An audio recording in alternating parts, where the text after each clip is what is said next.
The rolling of the sea becomes heavy and shock-like. Force 11 is even worse. Exceptionally high waves, small or medium-sized ships might be lost from view behind them. The sea is completely covered with long patches of white foam. Hurricane Grace is still working her way north, and when she collides with the Sable Island storm, probably in a day or so, conditions will get even more severe, maybe as high as Force 12. Very few boats that size can withstand a Force 12 gale. Since Billy presumably can't use his radio, there's no way to know how things are going aboard the Andrea Gale.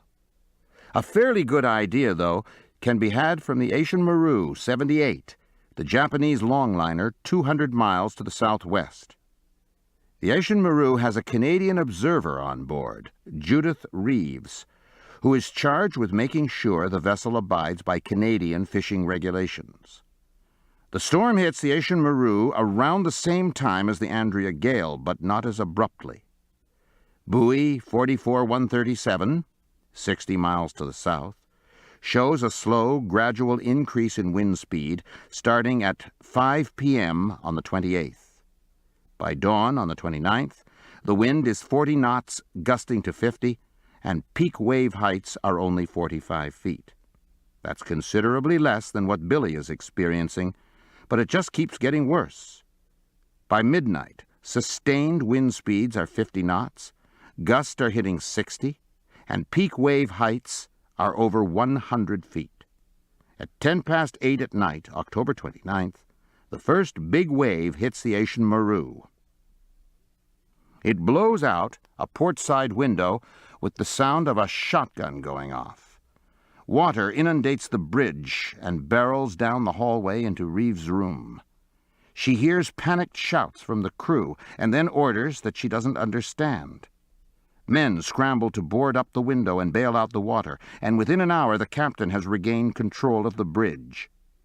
The boat is taking a horrific beating, though. She's 150 feet long, twice the size of the Andrea Gale, and waves are completely burying her decks.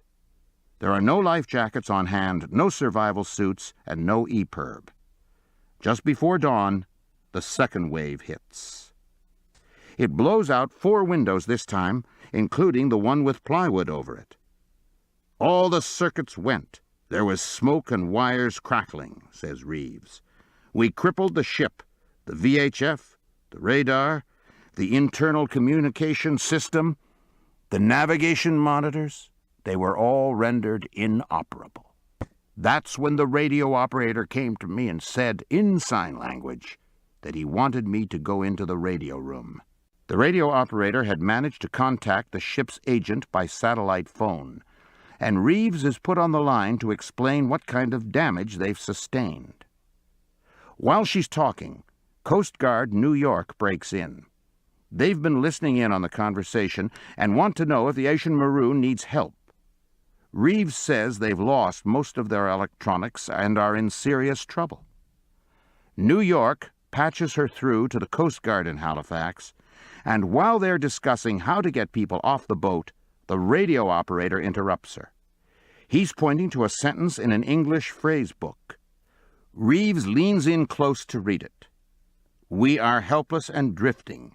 Please render all assistance."